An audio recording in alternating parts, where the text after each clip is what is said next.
Good morning student, DS science classes में आप सभी का स्वागत है।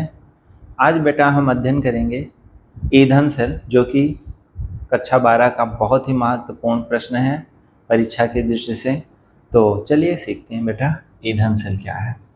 ईंधन सेल, जिसको इंग्लिश में फ्यूल सेल भी कहते हैं, ईंधन सेल ऐसा सेल होता है जिसमें ईंधन जो उपयोग में आते हैं hydrogen, oxygen, carbon monoxide, methane और मेथेनॉल, इनकी रासायनिक ऊर्जा को सीधे विद्युत ऊर्जा में परिवर्तित किया जाता है। वो क्या कहलाते हैं? ईंधन सेल कहलाते हैं। ईंधन सेल किसे कहेंगे बेटा? वह सेल जिसमें ईंधन H2O2, CO, मीथेन, मेथेनॉल, इनकी रासायनिक ऊर्जा को सीधे विद्युत ऊर्जा में परिवर्तित किया जाता है, वो क्या कहलाते हैं? ईंधन सेल कहलाते हैं। ईंधन सेल का सबसे महत्वपूर्ण उदाहरण H2O2 ईंधन सेल है, हाइड्रोजन ऑक्सीजन ईंधन सेल है। तो हाइड्रोजन ऑक्सीजन ईंधन सेल क्या है? ये स्क्रीन में आपको एक चित्र दिख रहा है। ये चित्र है बेटा H2O2 ईंधन सेल, हाइड्रोजन ऑक्सीजन ईंधन सेल। ये ईंधन सेल का उपयोग सफलतापूर्वक सबसे पहली बार अंतरिक्ष यान अपोलो अंतरिक्ष यान में किया गया था। यानी जो अंतरिक्ष में यान उड़ते हैं उन पे इन सेल का उपयोग किया जाता है विद्युत ऊर्जा उत्पन्न करने के लिए। H2O2 ईंधन सेल जो है, इसमें हाइड्रोजन और ऑक्सीजन का उपयोग करके ही विद्युत ऊर्जा को उत्पन्न किया जाता है। फिर देखिए ये इसका चित्र बना हुआ है। हर सेल में बेटा एनोड कैथोड दो इलेक्ट्रोड होते हैं। तो ईंधन सेल की खासियत ये है कि दोनों इलेक्ट्रोड ग्रेफाइट के बने होते हैं, जो कि कैसे होते हैं? सरंध्र होते हैं। ये देखिए, एक ये इलेक्ट्रोड बना है, एक ये इलेक्ट्रोड बना है। दोनों किसके हैं? सरंध्र ग्रेफाइट के हैं। तो इधर जो राइट हैंड में है ये कैथोड का काम करेगा, जो लेफ्ट हैंड साइड है ये किसका काम करेगा? एनोड का। दोनों इलेक्ट्रोड में देखिए ये स्प्रिंग जैसे एक तार लपेटा हुआ है। ये तार किसका होता है? प्लेटिनम का होता है। और ये किसका काम करता है? उत्प्रेरक का कार्य करता है। उत्प्रेरक यानी अभिक्रिया की गति को बढ़ाने के लिए। दोनों इलेक्ट्रोडों के बीच में सोडियम हाइड्रोक्साइड या पोटेशियम हाइड्रोक्साइड का जलीय विलयन भरा होता है। ये विलयन किसका काम करता है? विद्युत अपघट्ट पदार्थ का काम करता है। इधर लेफ्ट साइड से बेटा हाइड्रोजन गैस, शुद्ध हाइड्रोजन गैस अंदर प्रवाहित की जाती है हाइड्रोजन कक्ष में। इधर राइट साइड में शुद्ध ऑक्सीजन गैस प्रवाहित की जाती है, जो यहाँ पर एकत्रित होता है। अब चूंकि ये एनोड और कैथोड ये ग्रेफाइट का बना है और सरंध्र है, यानी छोटे छोटे इसमें छिद्र हैं, तो यहाँ से ऑक्सीजन KOH या NaOH के विलयन में आती है, अंदर प्रवेश करती है, और इधर से हाइड्रोजन अंदर जाती है और इधर रासायनिक अभिक्रिया होती है जिससे विद्युत उत्पन्न होती है। तो ये इन तारों के द्वारा विद्युत ऊर्जा को प्राप्त कर लिया जाता है।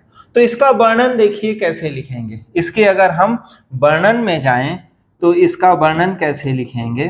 तो सबसे पहले आपको बताना है कि इस सेल में सरंध्र ग्रेफाइट के दो इलेक्ट्रोड होते हैं।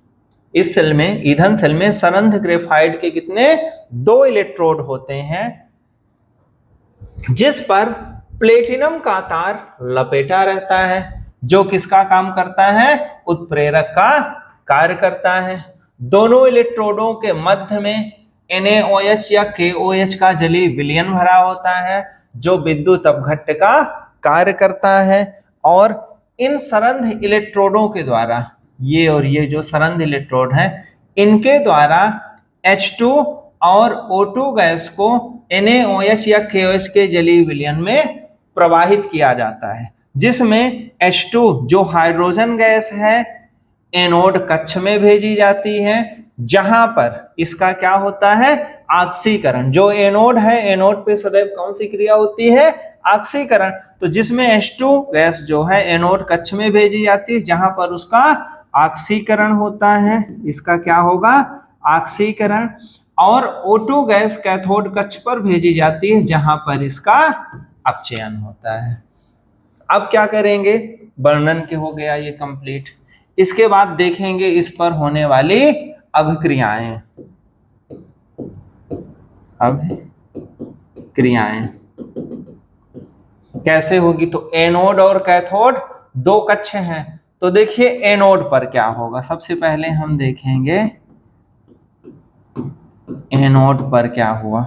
एनोड देखिए बेटा किसका बना है, एनोड कैथोड दोनों किसके बने हैं, ग्रेफाइट के ही बने होते हैं। एनोड पे हाइड्रोजन गैस प्रवाहित की जाती है, तो एनोड में क्या होगा, जो H2 गैस प्रवाहित की जाती है, तो ये H2 गैस क्या होती है, यहां विद्युत अपघट्ट पदार्थ क्या है, KOH है।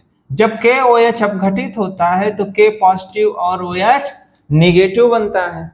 तो ध्यान रखेंगे कि एनोड पर हाइड्रोजन के हम कितने अणु लेंगे, 2 अणु लेंगे। ये विद्युत अपघट्ट पदार्थ के 4 OH निगेटिव से, ये निगेटिव कैसा रहेगा, एक्वस बेटा, जली, चूंकि KOH विलयन के अपघटन से प्राप्त हुआ है, इससे क्रिया करेगा और क्रिया करने के बाद इलेक्ट्रॉन को त्यागेगा और त्याग के क्या करेगा, जल बनाएगा। इस सेल की ये खासियत है कि ईंधन सेल में कोई भी व्यस्त पदार्थ प्रदूषण उत्पन्न करने वाला नहीं बनता। जो प्रदूषण के रूप में बाहर निकलता है वो जल निकलता है, जिसे अंतरिक्ष यात्री फिल्टर करके पीने में भी उपयोग में लाते हैं। तो ईंधन सेल की एक ये विशेषता भी है कि इसमें प्रदूषण उत्पन्न करने वाला कोई भी पदार्थ नहीं बनता। तो अब यहाँ पे देखिए इसका समीकरण पहले समझ लें। 2 बार H2 है, इसका अर्थ है हाइड्रोजन कितनी बार, 4 बार। OH निगेटिव भी कितनी बार है, 4 बार है। ऐसे OH निगेटिव 4 बार है। तो चूंकि एनोड पर ऑक्सीकरण होता है, तो ऑक्सीकरण में इलेक्ट्रॉन को त्यागा जाता है। तो बड़ा ही सरल है कि ये चारों इलेक्ट्रॉन को त्याग देगा। 4 इलेक्ट्रॉन क्या होंगे बेटा, त्याग दिए जाएंगे। अब बचा क्या, OH 4 बार हाइड्रोजन, तो ये आपस में मिलके एक बार ये जल बनाया, एक बार ये जल बनाया, एक बार ये जल बनाया और एक बार ये जल बनाया। तो टोटल जल कितनी बार बन जाएगा, 4 बार H2O, ये लिक्विड फॉर्म में, ये क्या बन गया, जल। यहाँ पे कौन सी प्रक्रिया हुई, ऑक्सीकरण हुआ एनोड पे। अब इसके बाद देखिए कैथोड पर देखेंगे कौन सी अभिक्रिया हुई।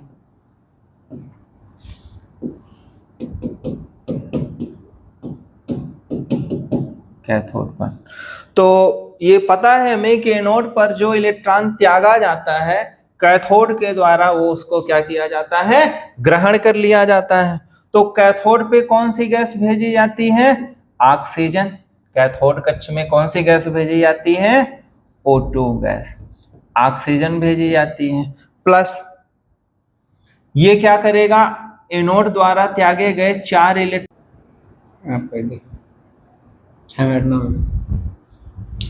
इसके बाद देखिए क्या करेंगे, 4 बार इलेक्ट्रॉन है, ठीक है।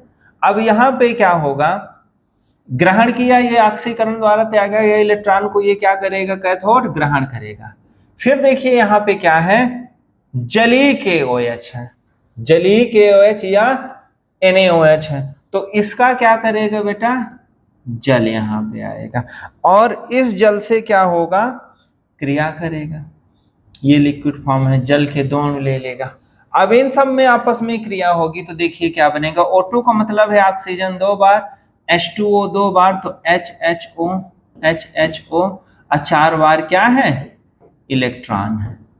अब इसमें देखिए 4 बार इलेक्ट्रॉन है, आपस में एक बार ये OH बना, 2 OH बना, 3 OH बना, 4 OH बना। चारों OH में एक एक इलेक्ट्रॉन जुड़ गया तो 4 बार क्या बना, OH निगेटिव बना। यहाँ पे कौन सी प्रक्रिया हुई है, अपचयन, इलेक्ट्रॉन को ग्रहण किया है। अब इन दोनों को जोड़ देंगे तो क्या बन जाएगा बेटा, संपूर्ण सेल अभिक्रिया हो जाएगी।